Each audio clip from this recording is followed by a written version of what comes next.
14-year-old Fatima was selling sweets on the street when she was picked up by a tuk-tuk driver who drove her out of the city and raped her.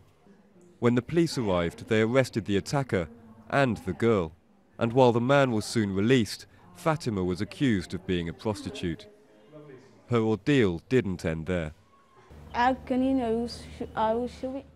guardian of the police station jail gave me water mixed with drugs, and when I became drunk, he raped me. Fatima was held for a month. She says she was raped repeatedly.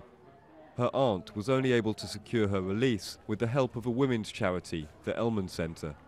In conservative Somalia, blaming rape victims is the norm, while sexual violence is rarely prosecuted.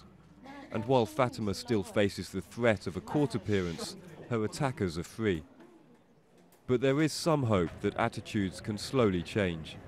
The attitude in Somalia now is changed a lot for when it comes to the sexual violence, because it was a time no one can talk about it. It was a time we all denying it. No one saying we have this problem, and attitude can now is changing because people are accepting it, the problem we have.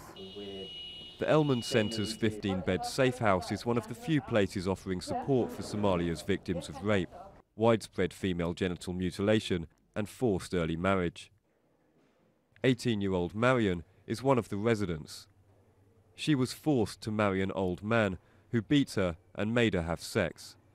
She tried several times to run away, but each time her father sent her back. In the end, she lost hope and attempted suicide. My father forced me to marry that man. Then I felt that I was in a difficult situation.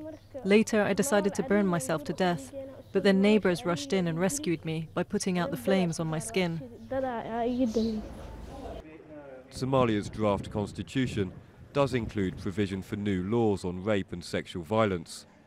But political progress is slow and the legislation is yet to be passed. In the meantime, the victims have few places to turn.